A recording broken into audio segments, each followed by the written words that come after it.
Hi, I'm Ryan Day. Today we're going to be tackling a couple of big barn doors made out of solid maple. One of them is a slab door with some pretty cool breadboard ends, and the other has this huge mirror in it. Watch along, I hope you enjoy. I kind of have a love-hate relationship with maple. You'll see as this project progresses what I mean. It's a fun wood to work with, it's hard, it's dense, it's probably a little bit hard on tools, but whatever. I find the whole milling process pretty cathartic. Even with these big, heavy 8/4 boards, just pushing them through the jointer. I think I could use a little bit of wax here on the bed just to slick things up a little bit, but, well, it gets the job done. Now that we have a face and an edge flat and square to each other, I pop over to the table saw to just trim off the other edge and square up the board. I feel like the least amount of wood I can put through the planer, the better.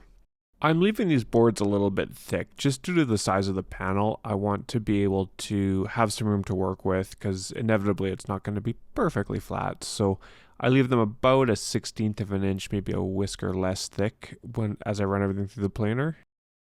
And then before I get ready to glue everything up, I just do a quick little dry fit here to make sure I have enough width and that I'm happy with the way the grain looks. And yeah, everything looks pretty good. With everything lined up, but before I glue it, I want to make sure that everything is, really tight and that it's nice and flat. This door is a big piece of wood and I'm not going to be able to run it through my planer, and I don't have access to a shop or anything with the kind of 36-inch or so capacity to push this through. So I put the clamps on and I take my straight edge here and I just go through it and I make sure that it's as flat can be and that I'm happy with how it looks. And you only get one shot at gluing these up, really. Maybe 2 shots, as you'll see in a few minutes here, but basically 1 or so shots. But yeah, everything looks nice and flat, and there's nothing crazy with the glue up here. I opted not to use dominoes because, well, I thought I could get it flat without, and that turned out to be a pretty good decision. There was no major issues, but I set up my 4 parallel clamps and just kind of arranged the boards over top and applied the glue to just one side of each board. It's really nothing crazy here. It's just like building a massive cutting board. I use these cheap aluminum 6-foot clamps across the top here just to pull everything snug. And then I use an F-body clamp here just at every joint between the boards to pull everything nice and flat and make sure it doesn't move at all or slip. Given that I was going to leave this in the clamps overnight, I decided now would be a good time to mix up some of this West Systems epoxy with some black epoxy pigment and just fill this knot hole here. I usually do this kind of sporadically through the projects when I have a period of time like this where I don't need to move the material. Now with the glue all dried up, it's just a matter of removing all the clamps and giving everything a real quick sand here to make sure that I'm happy with how the glue lines look. I didn't record it, but the middle glue line here was a little bit big, and I thought, you know what, I'm just going to cut it up, rejoint it, and reglue it together. So you see me doing that here. It's not a huge issue, it's kind of annoying, but you know what happens, but it just took a few minutes, and I thought rather than try to mess with trying to fill an open joint in this door that I would just glue it all back up. After giving that some time to dry up, I take a chisel and I scrape off some of the squeeze out here, and you can see the gap is nice and tight. I'll sand the rest of that glue off and we will be off to the races. Despite my best efforts to keep this door flat, there was a little bit of variation in a couple high spots, so I used this hand plane I borrowed from my father-in-law. I think this one that I'm using here is a number 5, and I also borrowed a jointing plane, and I just went back and forth, sanded it, marked everything out, and yeah, was able to get it nice and perfectly flat. Coming back to this epoxy fill, I just quickly sand out the dust that kind of collected in the little void. You can see the epoxy set down a little. It didn't quite fill up the entire hole, which is fine.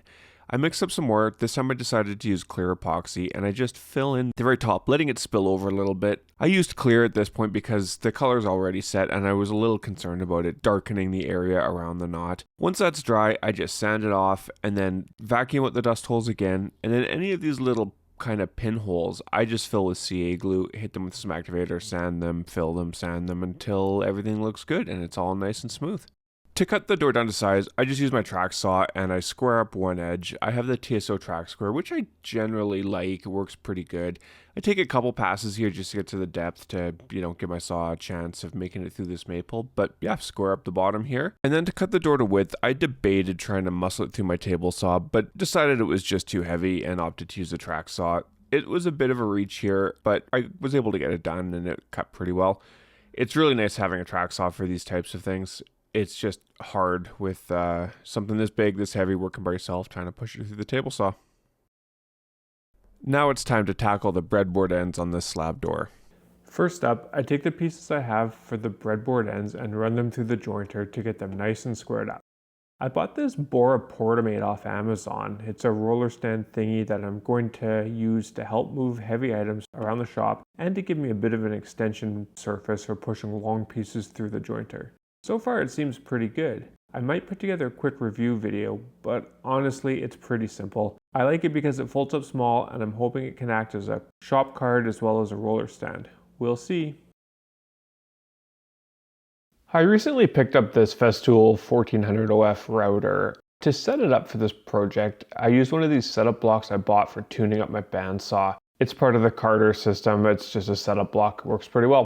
I know that the doors are 1.5 inches thick and have decided I want the tenon to be 1/2 inch thick. So I just set the depth of the router to plunge down 1/2 inch. Simple math is good math.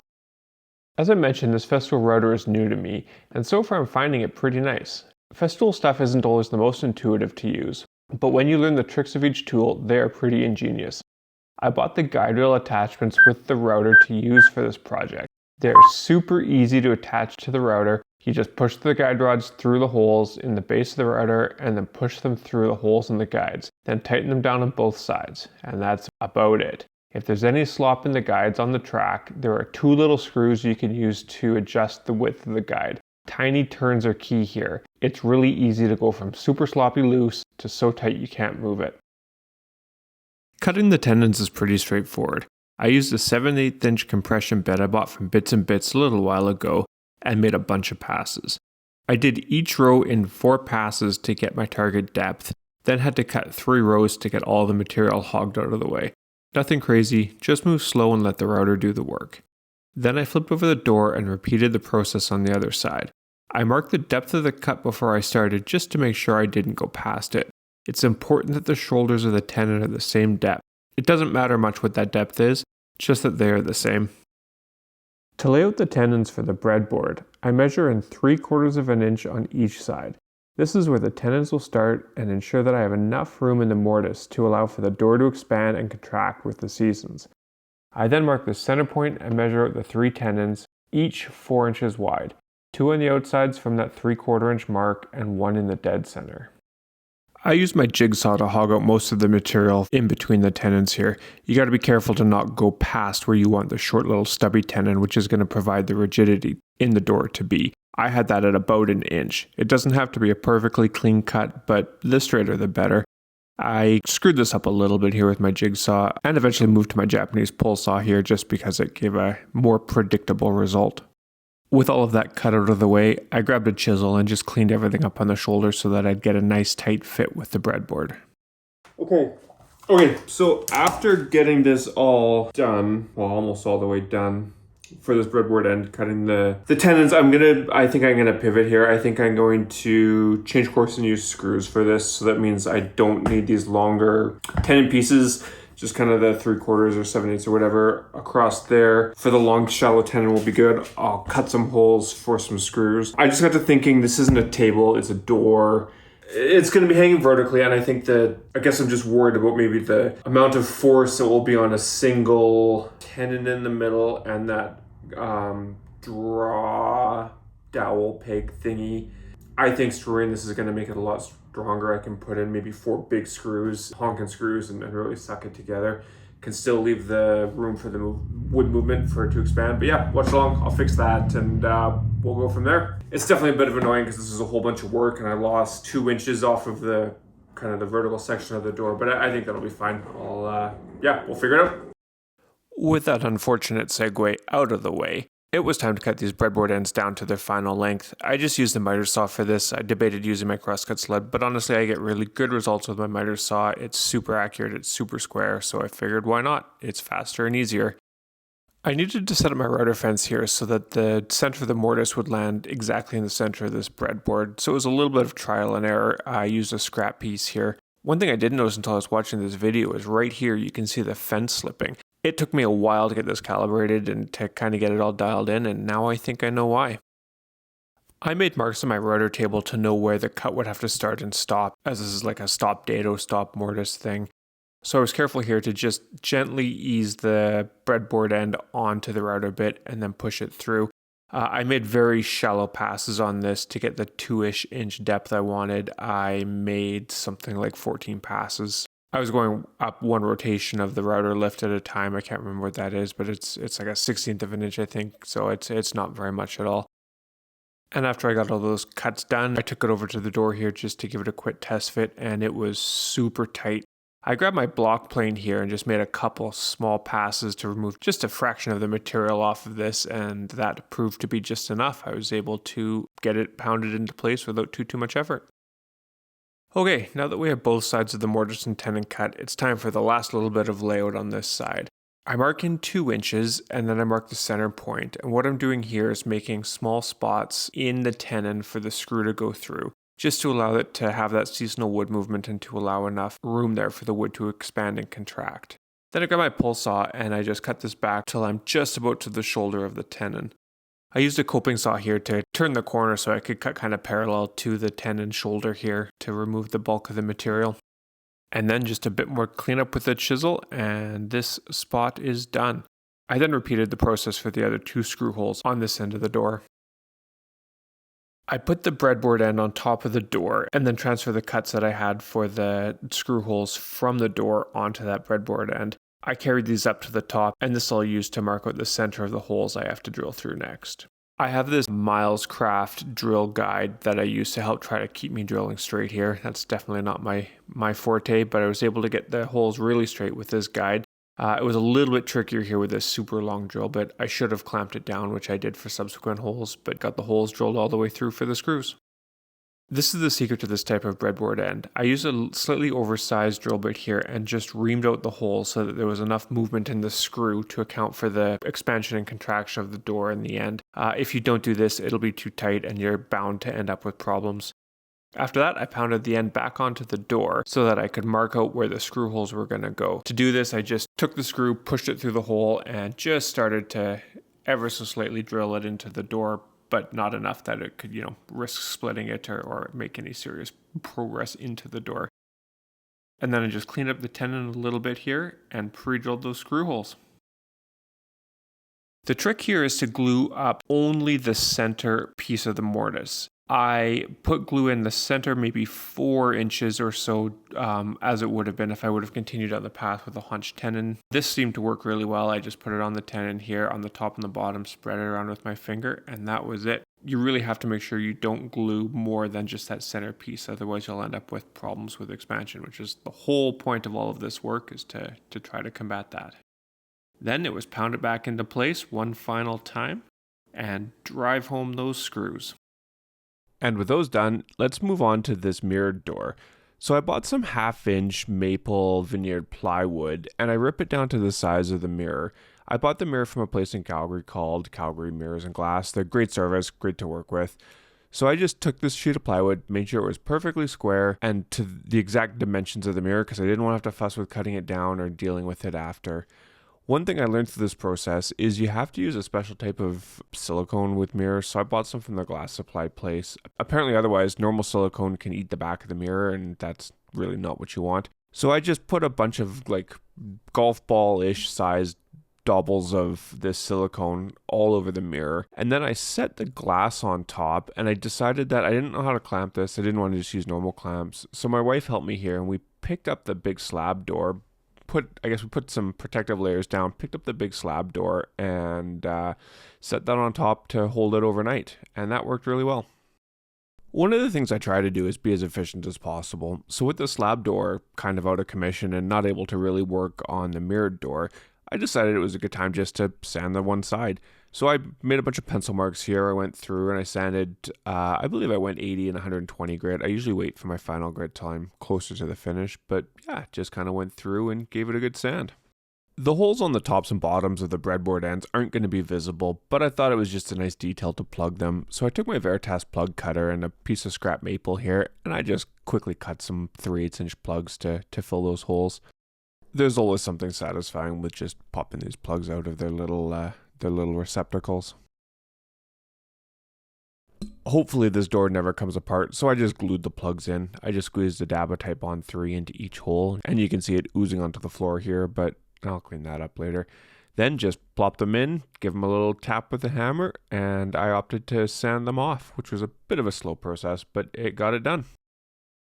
I don't love the way that the kind of butt joint is at the bottom and the top of the doors, so I bought a 60-degree V-bit and used my fancy Festool router and track setup here and just cut a quick little V groove. I just went really shallow the first pass and made a few passes to get the depth that I liked, but I thought this look really cleaned everything up, so I just repeated it on the top, and that was that. I used a 1/8" roundover bit in my little trim router here and just worked my way all around the door to ease the edge. I wanted to use solid maple for the frame of this mirror door, so I opted to just take some 8/4 stock and go through the milling process again. Here you can see me using that little bore Portamate. It works pretty good, but I don't know, jury's still out. It's not my favorite thing, I don't think. Like, it's really hard to get the height adjusted properly and exactly to where I need it. But yeah, whatever, it works, and I'm able to run everything through the jointer, and then it's time to cut it down to width here. So I just take the boards and cut them a little bit oversized for the frame. The frame of this is going to be about 2 inches around the mirror, so I just cut the pieces all through the table saw here, and then it's off to the planer to get everything down to thickness. The finished thickness of the doors, both the slab door and the mirror doors, is 1.5 inches.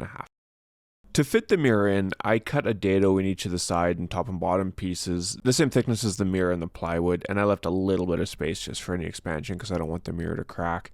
You can see here me just pushing slowly through the dado stack and cutting a pretty massive dado.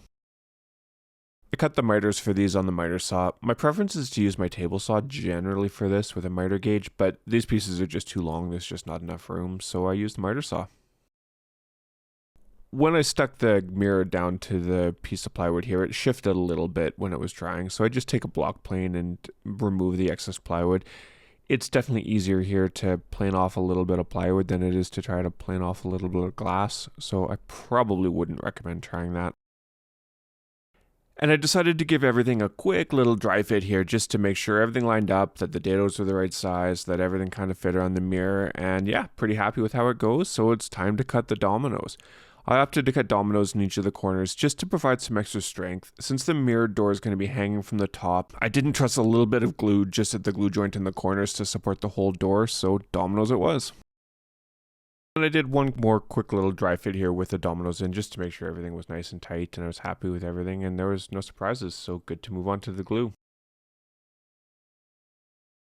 So this glue up ended up being quite a bit spicier than I thought it was going to be. You know, I test fit everything with and without the dominoes, and I thought it was going to be pretty straightforward, but I did end up getting my wife out to help me, and it was just a bear. I just had a really hard time get everything locked in, get everything tight, and you know, with glue, you're really moving against the clock here. In hindsight, I wish I would have used epoxy. For my spicier glue ups, I tend to use just the West Systems 105 with the slow hardener. It gives me way more open time, like, you know, 20, 30, 40, I don't know, a while, long enough that I can do the most challenging glue ups. I opted for just Type Bond here, and it was not a really fun endeavor, and I would definitely in hindsight, or you know, next time doing something like this, I would move towards epoxy for this glue up. But we managed to get it done, and everything was tight, and I was happy, and I just didn't enjoy the process. So I pushed the mirror door off to the side and it was time to start finishing. I don't really love staining maple, it's never the easiest thing, so I thought I would start with the slab door, since if I screwed up, which as you'll see here in a few minutes, I do, that it would be way easier to sand off. Working with a vineyard product, you really have limited sanding, so I wanted to make sure I had my process, my technique down pat before I put the stain and the finish onto the back of the mirror door, just because, yeah, you don't want to mess up that plywood or you're basically starting from scratch. So my camera didn't record me putting the first coat of stain on, but I'm super unhappy with it here. You can see it's really streaky, a little bit blotchy, just really bad coverage. I'm using a Rubio monocoat stain, which is stupid expensive, but you know, the client picked the color and generally I'm happy with Rubio's products. So I decided it was best just to sand it all off. So here you can see me sanding it off. It was a little bit tricky kind of in that V groove, but I just took my time and sanded through everything and got it all cleaned up and ready to go again. I did a bit of research on Rubio's site and on Reddit and things, and on kind of how to apply the stain better. Initially, I had read that you should apply the stain across the grain, and I think that that's part of what my problem was. And then the other piece of the problem was I just didn't keep it wet enough, so it dried and left the streaks. So as I went here and I reapplied the stain, I was very careful to keep a liberal amount of stain on my rag and on the door, and be very particular about keeping a wet edge and maintaining my paths parallel to the grain. The other thing is I had a wet rag, so I had a little bit of water in a wet rag, and I was able to just kind of clean up and keep everything really wet. And yeah, it worked really well. I just took my time, stayed with the grain, and you can see here just using the wet rag to just clean everything up and apply the stain. So with the stain applied to one side of the slab door, I moved over to the frame of the mirrored door and just worked on the solid maple there and got that done. And then it was time for the moment of truth, kind of the moment of no going back and applying the stain to the plywood. Everything went well. I learned my lesson like I had hoped on the solid door and was able to get the stain applied evenly to all sides of everything. I'm finishing the doors with Rubio Monocoat's hard wax oil, so nothing too crazy here. Just pour it on, wipe it around, and get good coverage. This was pretty easy to do. I just did kind of one side at a time and tried to be careful not to let it drip around the edges and try to keep the minimum amount of stain off the glass. I really enjoy using Rubio's hard wax oil, or even Osmo Polix or Polyx or whatever it's called, but generally my go-to for most things when possible is Rubio's hard wax oil. So yeah, I just apply it to all sides of the door, let it sit for 10 or 15 minutes, wipe it off thoroughly. The only mistake you can really make with Rubio is to not wipe it all off. You can end up with a gummy mess. Thankfully, I've never had that happen. I just wipe and wipe and wipe until it stops coming off, and then you're done. And that is that. I don't have any pictures of these doors installed, as the client was going through a reno and I just delivered them finished and they were going to hang them. But I hope you enjoyed the video. Please like, subscribe, check out one of these two videos that YouTube thinks you'll like, and have a great day.